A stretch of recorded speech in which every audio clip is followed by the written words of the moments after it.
Hey everybody, Dave Finale here, and it's time for Dave's Live at 5. And this is all about, what we're going to talk about today. We're going to talk about the pieces to a great real estate business. So let's just jump right into this. 1 second. Okay, let's just jump right into this and let's go. Okay, so we're talking about the pieces to a great real estate business, right?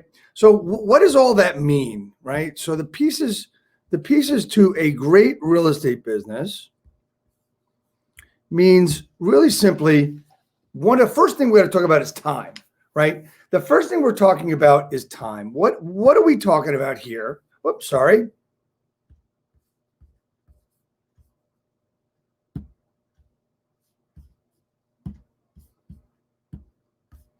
The first thing we're going to talk about is time. And it's basically the first thing is discipline. Now, discipline is something that we all think we have in order to get something done, in order to do our jobs. We need to be disciplined in order to get it done. Like we need to follow a schedule. Maybe we have a time block schedule. We need to be totally and true on what we're doing and to have the power of commitment, a true commitment. What does that mean? Well, you know what? There's a lot of ways to look at what a true commitment is, but it's really simple that you've got a commitment that nothing is going to get in your way to get this done. It's like a non-negotiable piece of time, a non-negotiable time block to make sure you get things done. It's a true focus of what you want to get done.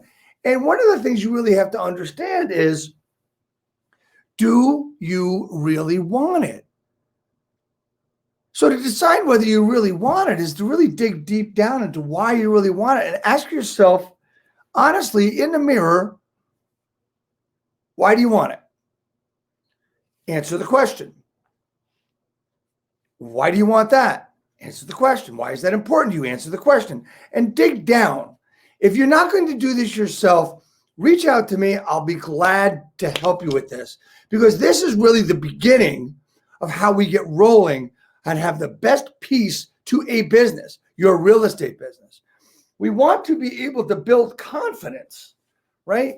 So in order to build confidence, there's 5 pieces to it. One is clarity, commitment, connection, creation, and celebration. It's really pretty simple. You need to be clear on what you want to do, right? You need to build to get long-term confidence, you really have to have commitment and keep doing something, right? So you need clarity on why, clarity on the vision, and clarity on how you're going to get there. Commitment. The connection. How are you connecting with people? How are you connecting with your why? How are you connecting with your confidence?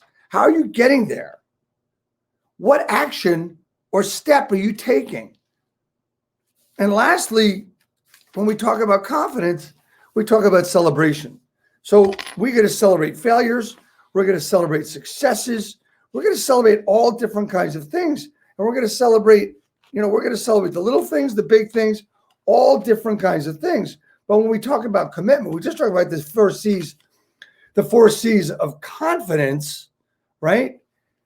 We're going to talk about commitment itself. Now, in order to build commitment, we have to look at the 4 C's themselves, okay? So there's commitment, and from commitment comes courage, which you decide I'm going to do something. When you decide on something, it means you put everything in the background and you're going to move forward with one thing. Look at it this way. You go out to a restaurant, you look at the menu, and you decide on the grilled salmon instead of the striped bass, okay? Striped bass is no longer an option for you. The steak or whatever else was on the menu, even the specials they came over that sounded great, are no longer an option. You decided on the grilled salmon, and that's all you're waiting for. So when the waiter comes out or the server comes out and they got the plate, you can't wait to see what the salmon looks like. It's the same with commitment and deciding. Once you decide, you can't wait to get to that commitment. So it gives you the courage to actually achieve it. Once you have the courage, you get to that point of getting that salmon in front of you, You've got the capability to actually consume it, the capability to actually achieve it by doing the prospecting, by making the phone calls, by making the time and the non-negotiable times to call. And that in and of itself will build a great confidence. The accountability. How about accountability to your schedule? We just talked about time blocking, right? The power of block prospecting, ritual, the other stuff that gets in the way, flexing things around, making things work. Look, I know that with our schedules, it's extremely important for us to be flexible. But I'm going to tell you that it's not as important as you think it is. You must put in the time to generate leads. You must put in the time to do income producing activity. What is that income producing activity? Obviously and logically, the income producing activity is prospecting. So you need a non-negotiable time block to do that every day. That could be just 5 days a week, which is acceptable, or you could pick one up on a weekend. What's ritual? Well, ritual is what you start your day with. It's how do you start your day? How do you get into the groove? How do you get into the power, the motivation of your day? How do you do that? What does that look like to you? Right? The other stuff, all the other stuff that is not income producing or motivating, you don't have to worry about that much. You need to block for it. It's like follow-up, maintenance, admin work, paperwork, etc. Making sure that this guy got that and that guy got this. This is scheduled and that's scheduled. Flex, what is that all about? Well, when you let yourself be distracted in your income producing activities or in any other block, whereas non-negotiable time, see, every block is a non-negotiable time.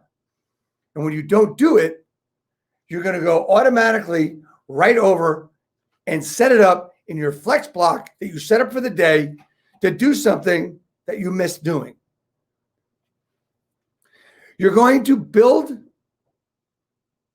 blocks as you move along so it works. You're going to build this schedule as you move along. So what I mean by this is you want to set up a schedule and a time blocking system so that it works for you. I'm not saying that you need to change it during the day or every week. You need to get comfortable with something that's going to work for you. I'm going to tell you your day should go similarly to this. You wake up, you have your ritual, which includes whether it's meditation, journaling, scripture, positivity, meditation, exercise, working out. All those things should be in there. But it's all up to you and how you get things done. But health has to be part of that ritual, mental and physical. And once you're able to do that, it's going to put you in the right mindset for the day, right? So you want to be able to build a schedule, build a time block schedule that you can move along. As you move along every day, you can say, okay, well, this worked. This felt good. This was uncomfortable, but it worked for me, right? You're going to figure it out. And it might only take a week to get it right for you so that you can really get in the groove and know every day of that week what you're going to be doing. Well, we need to be able to practice scripts, recite them, chant them, memorize them, practice them, role play. I want you to practice hearing objections, thinking about the objections, right? And then I want you not to handle them. At least I don't want you to handle them over the phone. I want you to handle them in a way where you're asking questions about them rather than answering them or defending your thought process on it. Yes, you need to give facts, but you don't need to do that over the phone. So really don't handle any objection over the phone. Your practice all comes down, and you're reciting your scripts and memorizing your scripts, all comes down to the last point here, and then how you talk. Let me say it again. Then how you talk. Okay? So basically, I want you to memorize the scripts. I want you to practice them every day. And when it comes to making the phone calls or role play, I want you to throw them out. Why? Because I want you to talk like you talk. I want you to mirror and match the person you're talking to as far as pace and tone, but I want you to talk your language. I want you to mirror and match them with how they talk. If they're angry, you can give it back to them a little bit, but not angry at them, obviously, because they might be pissed off that everybody's calling them. Be different. You don't have to be better than everybody, but just be different and go after the conversation. You see, if you're having a conversation, you've already built rapport. You can only do it after rapport, and that's done with questions so they can self-discover what they're actually talking about and thinking about. Another thing that's important and a big piece to your real estate business is database management. This is the base of your business. It's the number one pillar. What is it called? It's your database. It's the people you know. It's the sphere of influence, the SOI. And then there's other databases. There's your database to follow up with. There's your database to for FSBOs and expires and all that. But your main database, that's your number one pillar, is your sphere of influence. And this also does include past customers. Now, a lot of people will say that they do most of their business by referral, that they get a lot of business from their past customers. Congratulations, that's phenomenal. But what about all the people you know? A lot of people actually doing business by luck. Yeah, that's right. I said by luck. Because they're hoping that the people they did business with before are going to recommend them. And guess what? If you did a good enough job, they will. If you do enough business and really pound it out, that means you'll get a lot more referrals. But just think, if you talk to the people you know, you got to have at least 100 to 300 people you already know that you can communicate with on a regular basis. Look, if you don't have a lot of business or you're stuck, this is what you need to do. If you're at 20 to 30 to 40 transactions a year, you might need some help of an assistant, and then you can keep in touch with your sphere of influence. Sphere of influence is involved in your daily time block for lead generation. It is income producing. I'm not saying call everybody you know and ask them if they want to sell their house or buy a house, but I want you to talk to them like a professional, like their friend, whatever your position is with them. But this is what you need to do. This is the number one thing. Check out the SOI method. We know that FSBOs and expireds want to sell. We know that. We absolutely know that. That's why everybody says call them. If you ask 10 realtors, 10 successful real estate professionals that are doing 30, 40 plus transactions a year, they're going to tell you, if you said to them, what do I have to do? I need to get a listing this week. Well, they're going to say pound FSBOs, pound expires, or your SOI. But I'm going to say 7 out of 10 will say for sale by owners. So we'll include expires. The others are going to say your database, right? Look, the most time FSBOs usually are on the market by themselves is 4 weeks. Most want to save the commission.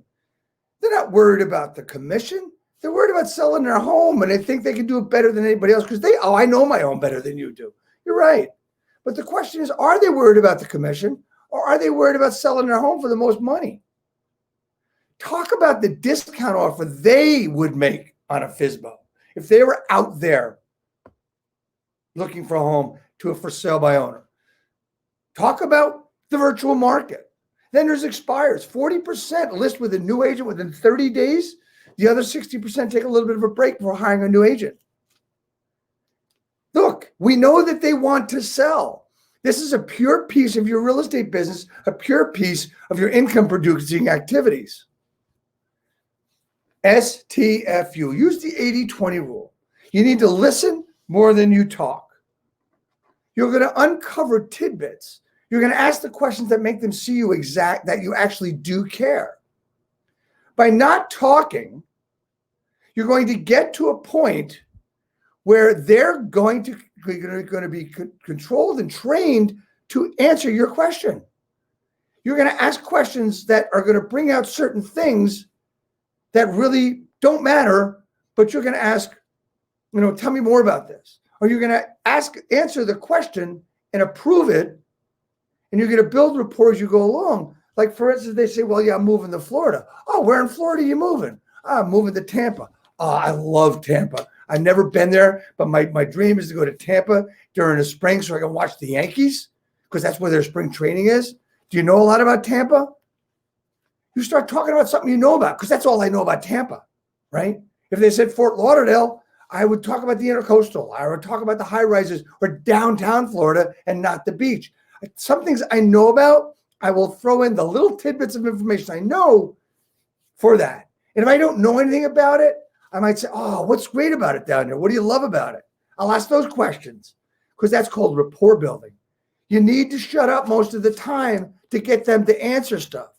Sincerity and empathy of their situation, if that's what it takes, is important. You know what? You'll never be able to achieve anything without building rapport with your client, whether it's a buyer or a seller, right? It's not about you, it's about them. We need to continually make them feel important. The sixth one is leverage your assets. So let's talk a little bit about this. You want to get your trusted affiliates on board to be a part of your team and to support your efforts online and offline. That means anytime you're doing stuff, they should be on your social media and they should be commenting and they should be sharing and they should be liking your stuff.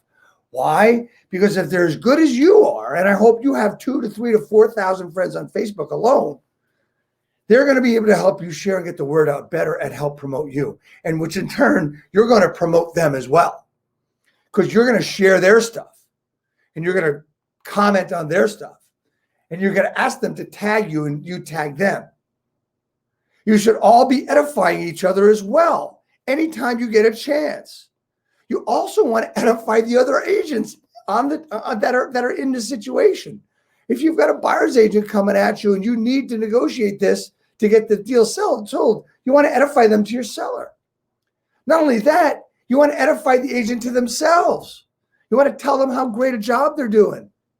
Like tell them, when you show a home, you know what? The key worked great. I thank so much. The instructions were perfect. Everything worked really well. What do we got to do to get a deal done today? Social, email, video, your profile, SOI, it's all got to be an asset. It's all an asset. Social as a whole is an asset.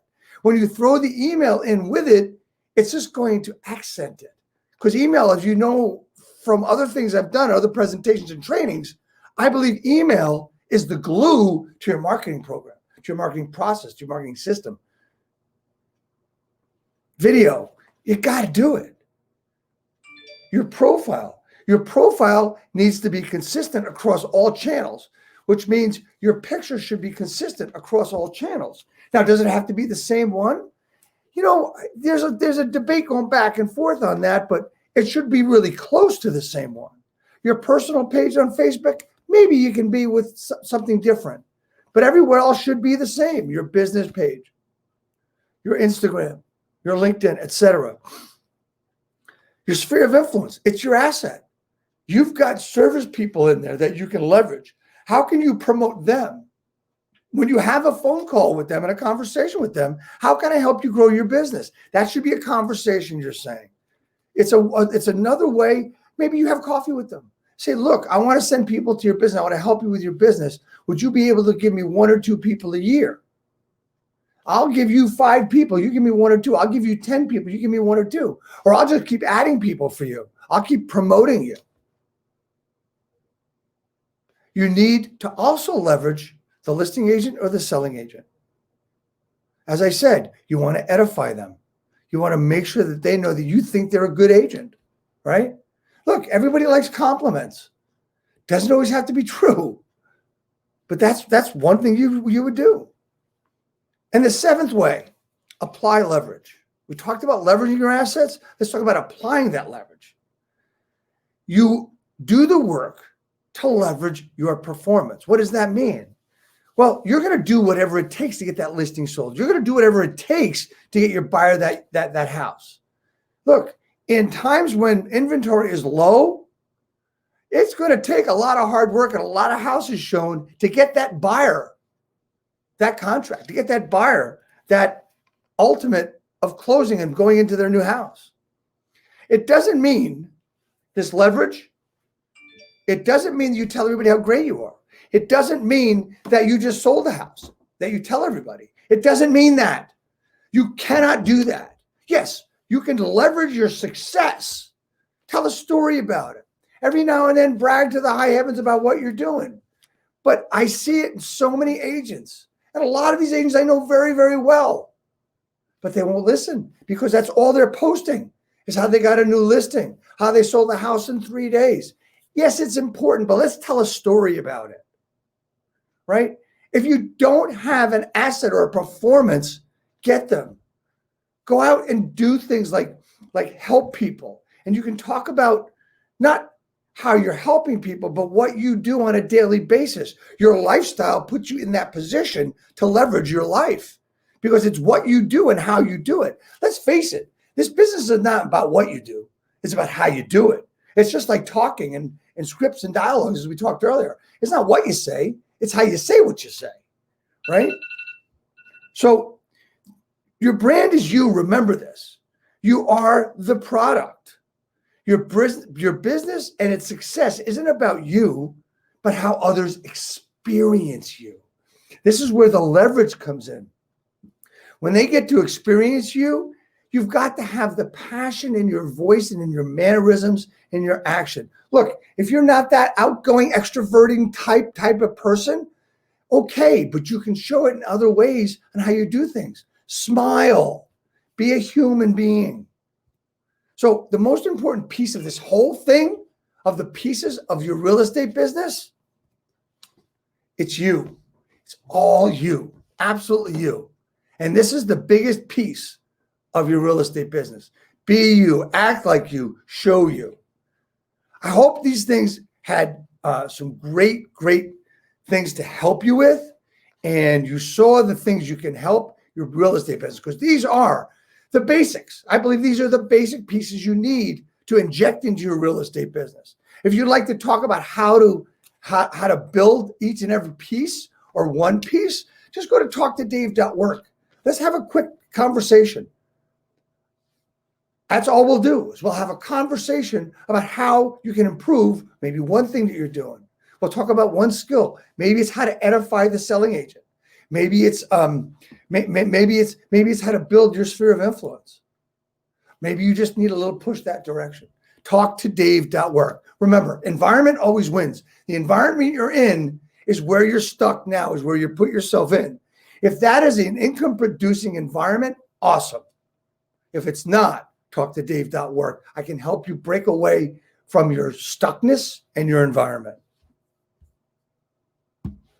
So I want to thank you all for being here today and checking everything out.